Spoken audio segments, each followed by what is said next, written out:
Welcome to the You Heard podcast, your go-to for Miami Hurricanes football. Ben, Joe, Hope, and CB break down recruiting, hot topics, and game day action. All right, we'll talk about it at the end. No, let's talk about this right now because he's completely flipped it on me now. I hate him for knowing this, bro. This man knew the brand, dog.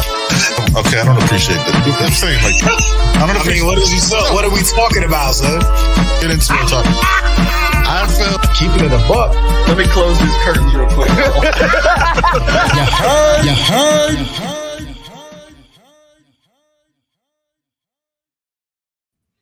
You see it. Let them know, Joe. Let them know what it's all about, man. FDBT, man. Listen. Hold on. I'll put it right up. Make sure y'all scan the QR code right there. Your merch is available. You know what I'm saying? You got the FTBT. Only got 15 left. We have a big time guest. You know what I'm saying? Listen, I read this book. I won't keep it a book. I went right to the Miami section. But the most comprehensive breakdown I've seen of college football. Let's bring in Brett from Pick Six Previews. I'm sorry, my fault. That's my fault. Pick Six Previews. Listen, Brett. I know you. This is how I'm going to introduce you, man. You're the Nick Saban of picking this because you're a 10-time national. I'm gonna call you a national champ. You're of all the picks. You're number one 10 years in a row. Welcome so much to the show. Oh, yeah. Thanks for that intro. Hey, he's the GOAT, so that's hard to live up to, but I'll take it because it's a competitive industry here too, so I'll take it. And I hope your Miami Canes prove me right again this year because I'm very high on Miami. I'm sure we'll get into that. But no, guys, thanks for having me on, and thanks for the praise for the book so far. No, man, it was fantastic. I've looked it over since I bought it. I think Saturday, I believe it was, and man, it's been. Please check it out. I left the link in the description, pick6previews.com. It's phenomenal. The breakdown is you get the PDF file right away, and the book comes in a couple. And man, it's the time you take with this, Brett. Just break it down for us, man. For those who just are reading it and are getting into it now, explain the process and the method behind this like crazy detailed analytic book that you put out every year. Yeah, well, thanks. I'm glad that's the reflection because that was the goal with it, was to make the most complete preview product out there. I'd been a fan of the ones that are out there on newsstands. I think they do a good job as well, but there was always things that I would have liked to add or take out. So it was really just my vision for a preview magazine. And it's a one-man show, so it's just me. I'm doing all 70 Power 4 teams, talking to head coaches, talking to coordinators, watching spring games, watching practice clips, anything I can get my hands on. And putting this thing together. So, and what I tried to go for was a balance of the numbers. So on the left side of the page, it's got my numbers, my analytics, and it's all color coded so you can easily see what's happening. But on the right side of the page, put it back into a readable format. It gets kind of boring to read about acronyms or 1.56, all random numbers. What's it mean? What are the coaches trying to install X's and O's, Y's, personnel, who's in, who's coming in, who's leaving, transfers, all that. So try to have both the numbers, but then also the X's and O's and make it readable for the reader. So that's the goal with it. And yeah, it takes all year. It's an all year project. Really, once the national title ends, I spend the next 7 months on this thing, and a very comprehensive process. But each year I try and make it better and better. Absolutely. Joey, what you got?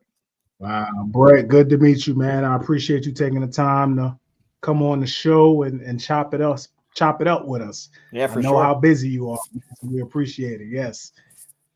How much cooperation do you get from coaches, from whoever you speak with when you're putting all these analytics and numbers together? Is everyone pretty cooperative, or do you have to chase people down, or how does that go? Yeah, well, a lot of them have started following on Twitter so they can see kind of what I'm all about. And one of the good thing is that I don't quote them. I don't put quotes in the book. I don't do any live shows or any podcasts, although that would make for great content. But I think it allows them to really open up because I think when they're being taped or when they're live in front of people, they get back into their normal coach speak. which is normal. You hear them just give general answers or very vague answers. But if they know they're not going to be recorded and I ask them genuine questions about, hey, what kind of offense are you trying to design here? Or, hey, how's the quarterback room looking? They're able to open up a little bit more. So it's been a really cool experience being able to talk to so many. I haven't talked to all of them yet. I'd say about half of the head coaches and a lot of the coordinators. So that's a cool experience. One of the problems is just getting through past the media, like the SID process, because you got to go through, the ones that don't follow me on Twitter. I need to try and go the formal route. And sometimes I'll have the coach DMing me and being like, yeah, it'd be great to talk, but we got to set it up with our SID. And then I email the guy, the SID, and I get no response. So it's like, it's very frustrating when the coach himself is wanting to give me 5, 10 minutes, 15 minutes, but then it gets blocked somewhere. So, there's some problems with it, but for the most part, they've been very, very open, very welcoming, and very gracious with their time. I know how busy these guys are. It's ridiculous. So, it's been cool. And then, fast forward till the fall, it's nice to see all these guys I talked to and what they were trying to build, see it come to life on Saturdays. So it's a cool experience. Right. Yep. Right. So, all right, let's just jump right into Miami, Brett. You're high on Miami. You haven't won. You picked them number 1 in the ACC over Florida State. I just wanted to make sure I said that, over Florida State, for all us Canes fans. Want to make sure I reiterate that. What makes you so high on Miami? We'll get into the nitty-gritty of it, but just the overall picture.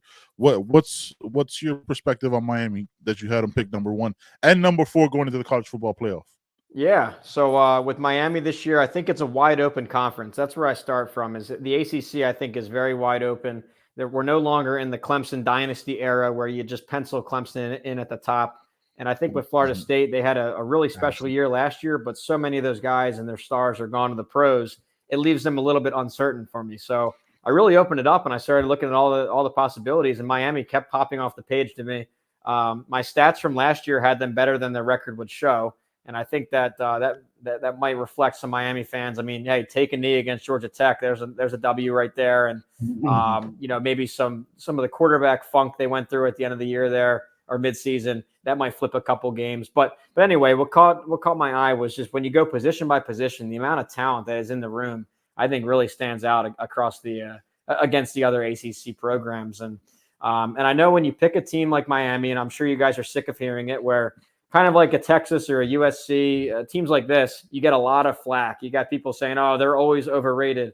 But if you're doing a publication, you got to be able to just look at just this year. You know what? I know that there's been some struggles in the past at a Texas or a Miami or a USC where maybe the recruiting was a little bit overhyped or something. But you got to look at who's in the room this year, who's in the building this year. I really like this team. I mean, like I said, I was going position by position. They've upgraded almost everywhere. I mean, Cam Ward, it's not a Miami problem. Cam Ward, I mean, he dominated at Washington State and was great at the FCS level. So it doesn't matter what Miami's done at quarterback the last 20 years. It's Cam Ward. It's so I try and separate from some of the stigmas of these teams because I look at who's in the room. And you know what, with Mario Cristobal, he gets a bad rap. I think that some of the in-game stuff maybe he can improve on. But two things you can't deny with him. Number one, his ability to build an offensive line. He's always been a line builder. Did it at Oregon, and I think he got a great line here again this year.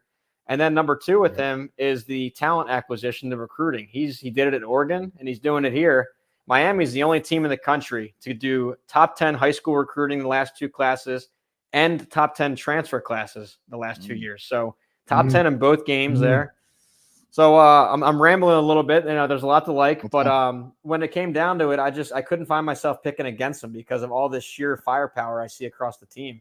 It felt like if I would have picked Florida State, it was just forcing it just because of last year, how they were, or with Clemson, just picking them because of what they had been 5 years prior. And then the last note is, I think we're due for a revival season. You see this every now and then. I think in 2022, it was Tennessee. Last year, it was Texas. Remember the whole Texas is back joke? Well, they broke through last year. Why not Miami? I think it's their turn. Yeah, the Miami is back to me is also that I can't stand it. Just back as a national championship and continued success, not a fluke season here and there. Joe, what you got? Yeah, absolutely. Yeah, I think a lot of the fans and just people have PTSD, going back to like you said, the previous years, and we have kind of a thing on this show where we say, the previous year is not the current year, right? So 2023 has nothing to do with 2024.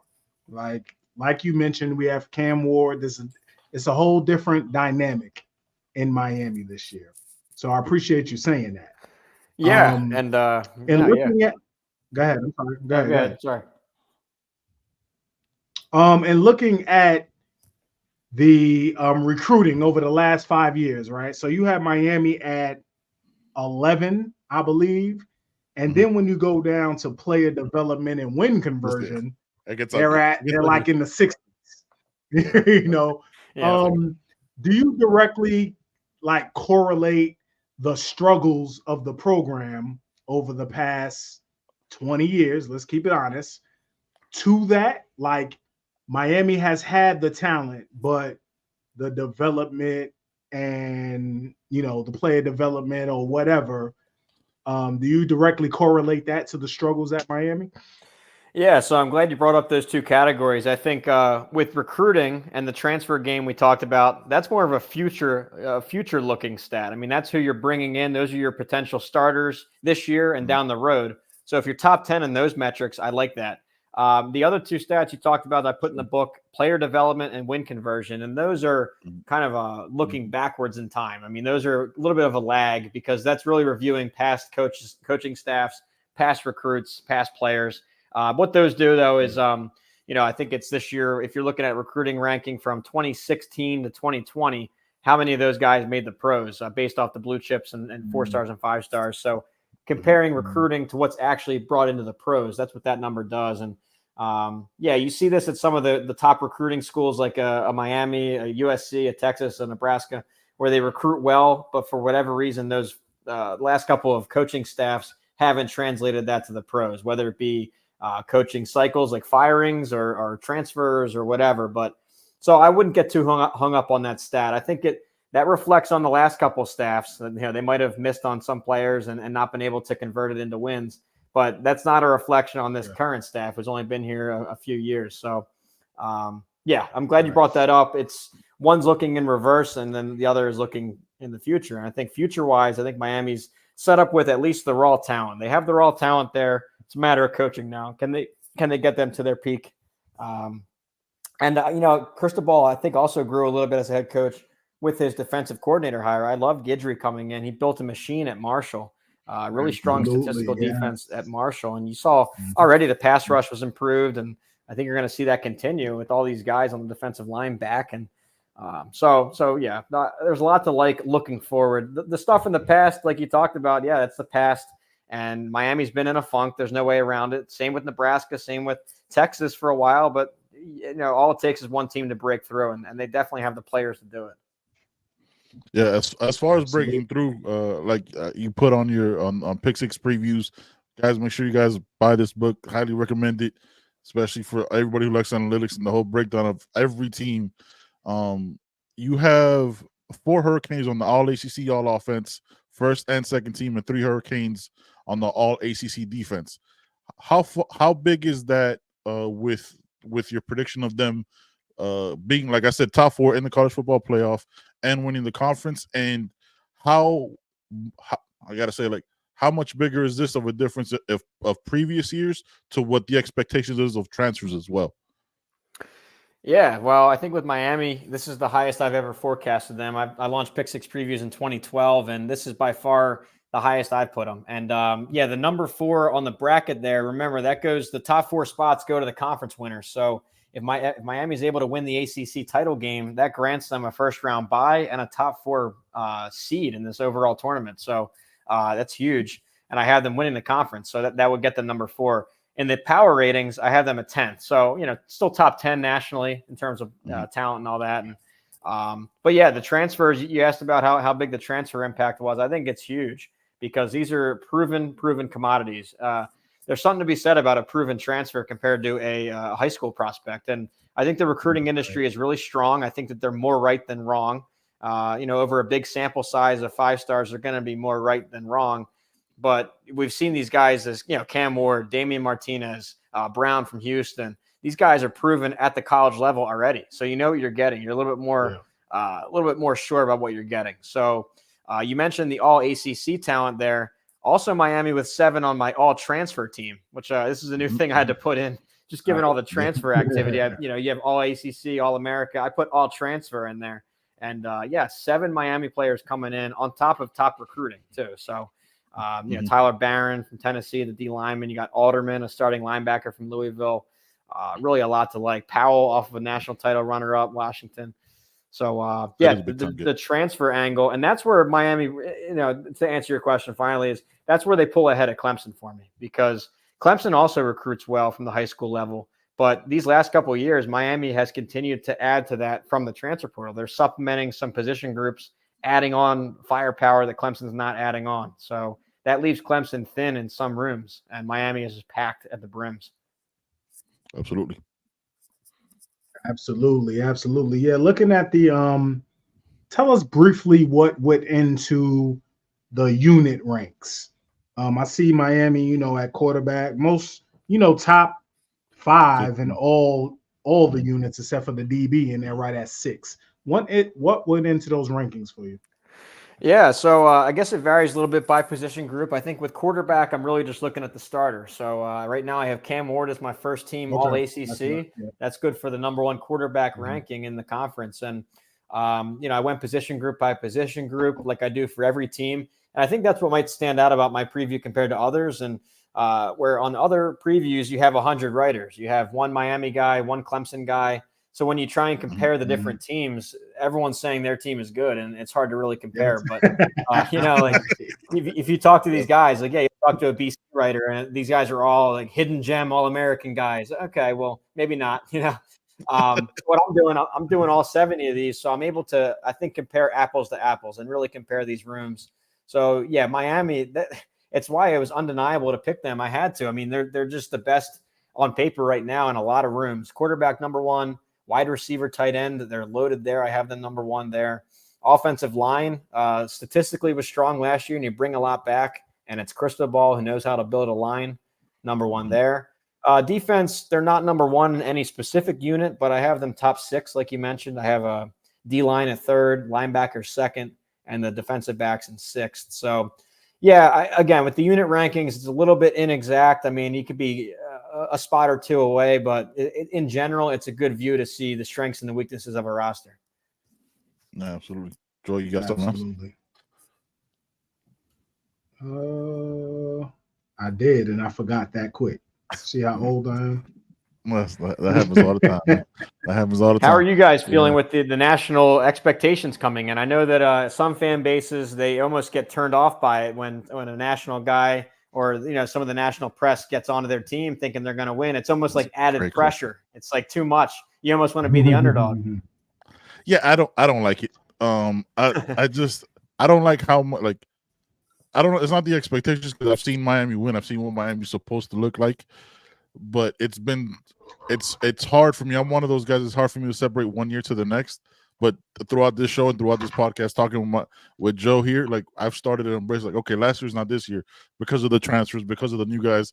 And look, we've been blessed to be able to meet people in the building, and getting to meet a personality like a Cam Ward.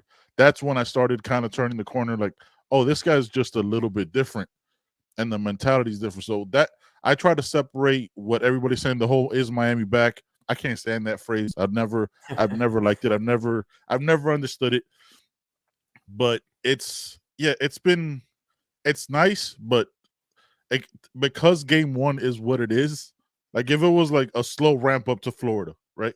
A desperate team that's a wounded animal, I'd probably approach this season differently.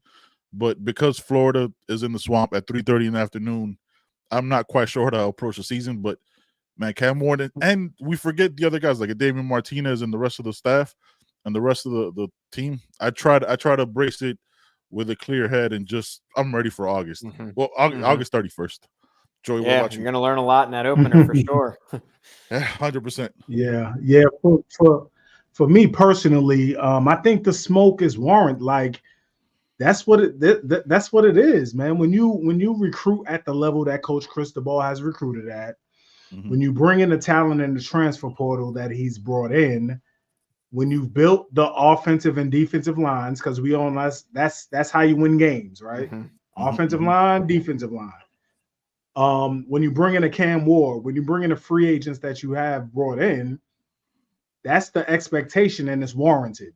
I think I look at it from year to year, of course, but it has to be. I think this is the time. Like, this is it. So the expectations should be the expectations. I think they should be. I think they should be high. I have no problem with it. And they need to show up. They need to make sure, you know. Yep, time to follow through. The other thing is, I think it's a very winnable league. That's the other part. If you were stuck in the SEC West or something, or the Big Ten with Ohio State and Oregon and all that, it'd be tough. But I mean, this is really wide open here because, like I said, Clemson, I think, is down from their dynasty tier. I no longer view them as the old dynasty. I think they've fallen behind. They no longer have that first-round NFL draft pick quarterback that they had for 8 years with Watson and then Lawrence. So they're vulnerable there. They no longer have Venables, the best coordinator in the game, and they no longer have any supplement from the transfer portal. So I think they're thin in some spots. So when you take that dynasty off the top of the conference, now it's wide open again. And no team has out-recruited Miami. No team has out-transferred Miami. So it's a matter of can it click and can they get up to their potential? And I feel confident with it. I like it there. I like the pick. And I hope that hope we catch up later in the season as this team is hitting its peak and we can celebrate together a little bit. I'll be a Miami fan for the year. You know what I'm saying? When I put my stake on a team like that, I'll be a temporary fan and pull for you guys. It is 100%. I think college football. I think college football is more fun when Miami's back. So we got to get you guys back into the fold. Oh yeah. Oh, it'd be so nice. Go ahead, Joe. What you got? Last ones. Yeah, we're real quick. August 31st, right? Miami at Florida. What are your thoughts on that game? What do you think, is going to be the difference? How do you view Florida versus Miami? Yeah, well, with Florida, I was pretty disappointed in their second season. I know that a transition year is tough, and usually in the second season, you see a lot of stat gains, and you see the coach's schemes come into play, and his players get in the building, and you look for a gain. They didn't gain last year; they actually got worse. So that's really that's a red flag for Florida last year. And I don't think that they did enough to fix it in this offseason. I think that they have some strong spots. I think you'll see that Mertz at quarterback is solid. I think their receiver room was definitely upgraded with Elijah Badger coming in from Arizona State. They got Zipperer back at tight end, and Elijah Wilson, I believe, is back. But the defense is too much of a liability for me. So I think the angle in this game is you can take advantage of a kind of a broken defense. And this might be the coming out party for Cam Ward and Martinez, the newcomers. But then also just establishing a ground game because they were one of the worst rushing defenses in the country last year per my numbers when you adjust for opponent. Bottom 5 in Power 5. So that's an angle you got to take advantage of. Establish that run and take the crowd out of it. So that would be my pick there. I know it's about a field goal line. I think Miami should be getting a little more credit there, but we'll let it play out, right? We'll let it play out on August 31st, and we'll see. But I like your chances there. Yeah, absolutely. Brett, thank you so much. Before we get you up out of here, let everybody know where they can find you and tell them about the website. Oh, thanks a ton, guys, and good luck this year to not only the team, but with the podcast and the show. Pick6previews.com for the preview magazine. We have the hard copy edition again, and that ships out in a day or two. In the meantime, you're also emailed over the digital copy too, so you have a PDF access. So yeah, appreciate you having me on, and good to connect. We'll be seeing you on Twitter, and good luck this year. Absolutely. We're definitely going to have you on again, Brett. Thank you so much for your time, man. Have a great day. All right. Thanks, guys. Thank you, brother. Right, thank you. All right. Man. Whew. Listen, guys. I'm gonna give credit where credit is due. Shout out to Gabby for posting pick 6. Got it immediately. The breakdown is extensive. It is intricate. It is detailed. Guys, take your time with it. I've been looking over the PDF over and over. So has my guy Joey Poke as well. It's in the email. Man, the breakdown is crazy. And what's best about it is it's unbiased, right? Like, who gives a fuck when we're biased as shit? Like, yeah, we're about to murder everybody. Fuck everybody. You see the shirt? You see the shirt Joey wearing? That's been the mentality here, and that's what it's always gonna be.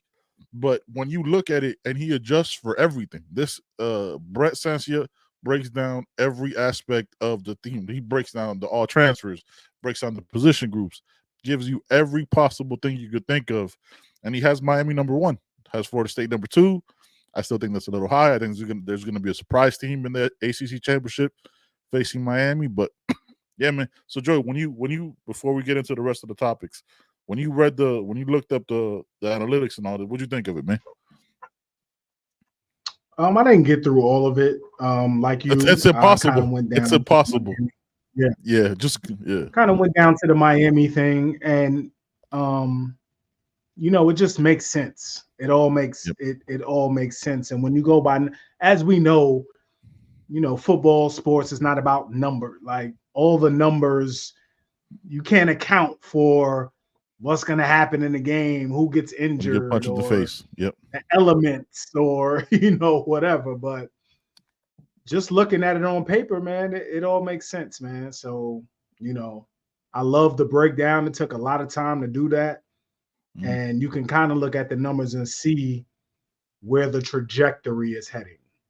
So for Miami. So dope, man. And for those of us who do kind of still suffer from PTSD, it shows us, it like validates the reasons, right? Like when you break down like top 11 in talent acquisition, but 60th in player development and win conversion, and the numbers show it, right? Like I think it was like basically 50%, which is what had Miami like in the 60s for player development in the past, but this year, that's flipped on its head. It's one of the best classes. Like you said, one of the only schools with top 10 recruiting, top 10 transfer portal, and that's gonna lead to a big year, man. Like that's got to lead to a big year. Like it's because this is it. The 2024 is that year where all eggs in the basket, man. And the building of what it's supposed to look like.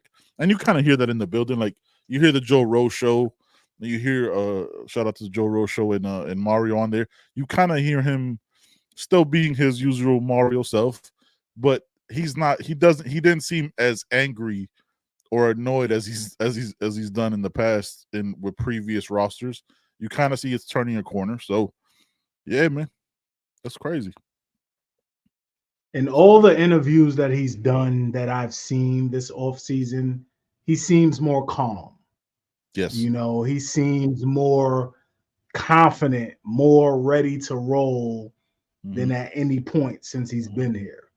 Absolutely. And I think that's a reflection of the work he's done in recruiting, the work they've done developing, the work they've done in the transfer portal. I think that's a reflection of all that, man. And he knows it's time to put it together now, Yeah, 100%. Like you could tell this is he not at ease, like, because I don't think Mario or their staff is ever going to be complacent or anything like that. They're going to have the things they nitpick about, but just the the energy and the vibe he gives off, he just seems a lot more, like you said, like a lot more calm, and that's a great way to go about it. And look, man, it's a lot of pressure when you're an alum, you're a national champion, you come back here, and your first 2 years you have terrible losses each year. Middle Tennessee State, you have Georgia Tech, and you fucking bleed for this shit, and then those things happen, and then you're the one that has to bear the brunt of it. Like that's a lot of stress and pressure, and he did the right things in the offseason. He's like, nah, I'm not gonna let that fold me. I'm gonna go get better guys. And he said it in the Joe Rose thing. He was like, if a guy defects that just doesn't have the right mentality, you go and recruit over them. You go, you know what I'm saying? Like if they leave, they go somewhere else, you go get a better guy. You go get better people. And that's been the mentality. And yeah, man, like breaking it down like this, just seeing the raw numbers, there's no reason why like we shouldn't be number 1 and a top 4 team with the roster that we got. Got anything? Absolutely. All right, let's get into this Caneswear ad real quick and come back to talk about coordinator conversations. Right? Where is this? Caneswear. Bam. Welcome to Caneswear. New store, new items, same great experience. Family owned and operated since 2010, Caneswear has the latest merchandise from the Miami Hurricanes, Miami Dolphins, Florida Panthers, Inter Miami CF, and more. Come visit us at our store in Davie on University Drive, just south of 595, or online at caneswear.com. Caneswear, the spot Miami fans shop. All right, Joey. Yesterday, the coordinators, Shannon Dawson, offensive coordinator. Y'all know y'all know the coordinators. What am I doing? Y'all know who it is. They talked to the media. What were your impressions from what they said, man? Let's go Dawson first. Dawson, man, he just, it's what practice is it? The third practice. Fourth, maybe? What was it yesterday? Who knows? I think they probably they likely no pads. They likely practiced on Sunday when there was Canes Fest, but they probably held a little walkthrough, or an indoor practice, so it didn't rain at all. Yeah, first day in pads were today. They have a scrimmage Saturday, and a coach, a successful coach, is never going to be satisfied, man. So him reflected, or him speaking about the fact that he doesn't like what he's seeing, and they need to be more consistent. Yeah, that's to be expected. I would hope so. Any football season, the defense is going to be ahead of the offense all the time. So definitely no big deal, man. I'm glad he showed the fire, though. It looks like he's a little bit more comfortable with speaking up. Last year he was just all roses and bubbles. Yeah, he was all jovial last year. You know what I mean? Nah, yeah, it's time. So I'm glad, man. Yeah, he was mad jovial. 27K, man. We appreciate you, brother. Hey, man, 27K. Let me know when you get your shirt should be going out here soon, I believe. I got to check up on that. But yeah, man, appreciate the dono. I'm saying that's how we make this happen. We don't take no sponsors because we like talking how we talk. Says, what up, Canes fan? I'm feeling something special is about to happen for us. Go Canes. Yeah, man. Hey, 27K, highly recommend you go get Pick Six previews, man. You can see how I got Brett breaks it down, man. It's a great book for real. But yeah, man. So what I'll go with Dawson. It makes sense to me. I think his ability to talk the way he's talking this year, I think you couldn't say those kind of criticisms in 2023. Right? You had to be like, oh, this guy was happy. You know what I'm saying? Like you had to be more coddling in a way. I think with the mentality that at quarterback you have now with Cam Ward said it practice one. Yeah, we're not. I don't know what the fuck we. He's like, I don't know what the fuck we doing. We got to get better. We got to practice faster. That's what it's supposed to be in practice. You're ramping up, like, and also they're not supposed. Could you imagine if Dawson goes, yeah, man, everybody's picking up the offense perfectly. Everybody has it.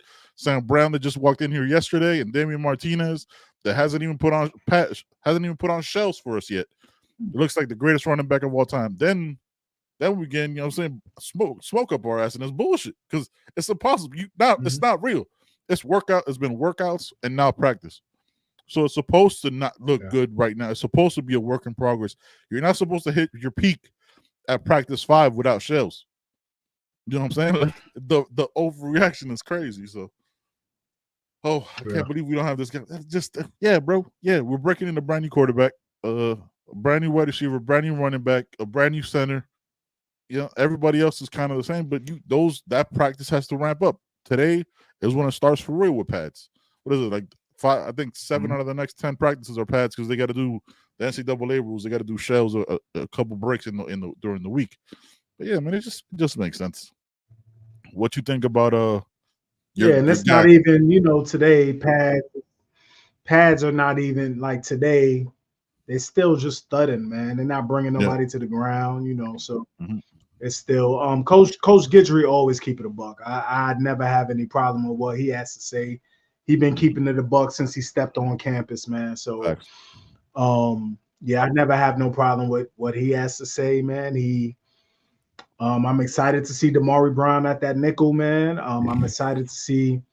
excited, very excited to see the D line, man. I'm happy to hear that Mezzi is back running around and he's being disruptive. I think he's a Such a game forgotten changer. guy, man. I think we Such a game changer. I think we stopped talking about him, and he's forgotten, man, and that's good.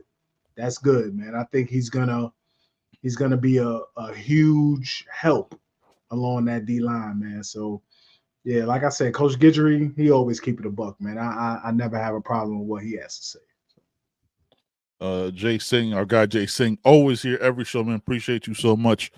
With better players, you're expected to produce better results. 100%. Once the talent level, once the floor is raised, consistency has to continue. But you know what I'm saying, it's practice 5. Like they're again pads today, they're still thudding.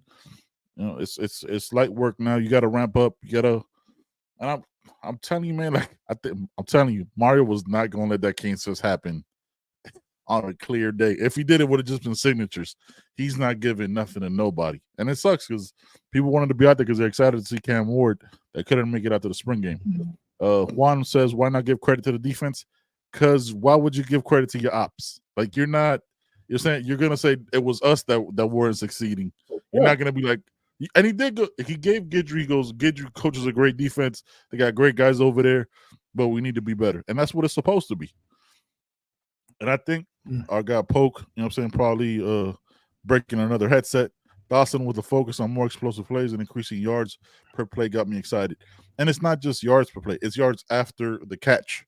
Because I think we were one of the best in the nation with yards per play, but quickly got tackled after that. Like it was a yards after contact. I think because he said it was like yards before contact, we were one like top 5 or something like that. But it was after that we need to continue to improve on, which is why you get a Sam Brown. Yeah, we've always talked about the fact that the running backs go down on first contact, man. They get tripped up. We've always like a finger. talked about that. Like a fucking finger or not a 240-pound running back down. Yeah. Yeah, man. Yeah. So that's definitely something that needs to be worked on. No, absolutely. Yeah, see, Poke says I'm off for the fact you gotta eat. See y'all Sunday. Poke, we're not on Sunday. It is Joe's birthday, and I'm taking a family day. So we will be back next Wednesday. You know what? You can be on Sunday, man. You can get on Sunday and chop it up. Yeah, man, chop it up with the squad, man. You don't gotta worry about my internet. You know what I'm saying? You just be smooth sailing and be good money. Me and the Matrix. Let's see, man, bro. It looks like he will be a monster on the inside, bigger, more athletic than they thought.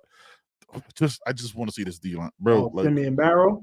Simeon Barrow. Yeah, Simeon Barrow. Yeah, not Joe Burrow. I don't think he plays defense. Yeah, man. The D line is nasty. The D line is nasty. The D line is nasty. If Mezzi can be a factor, I don't know what O line in on our schedule can block him consistently. And I mean, and that's just talking about like the top 4.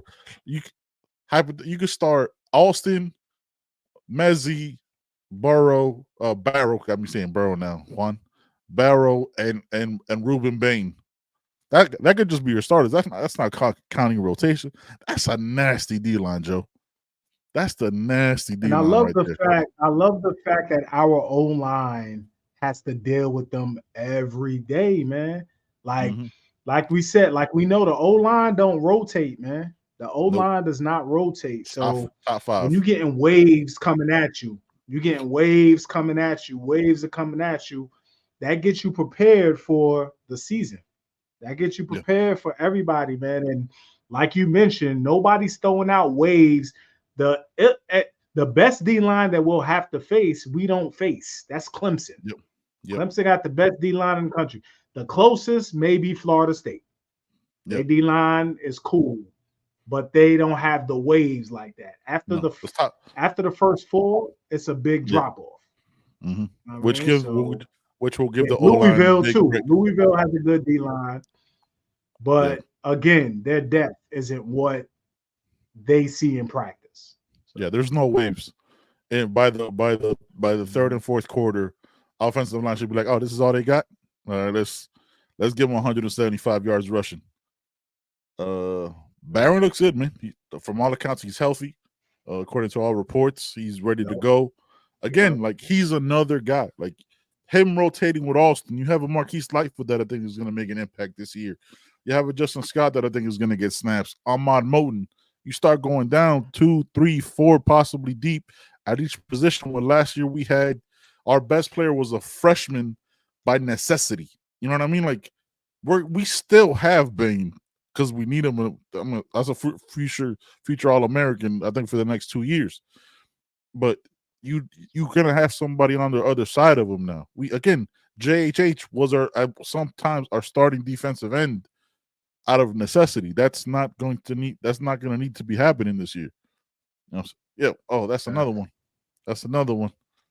Anthony Campbell's doing this thing, fam. 6 foot Barron, real quick on Barron, he has position versatility, man.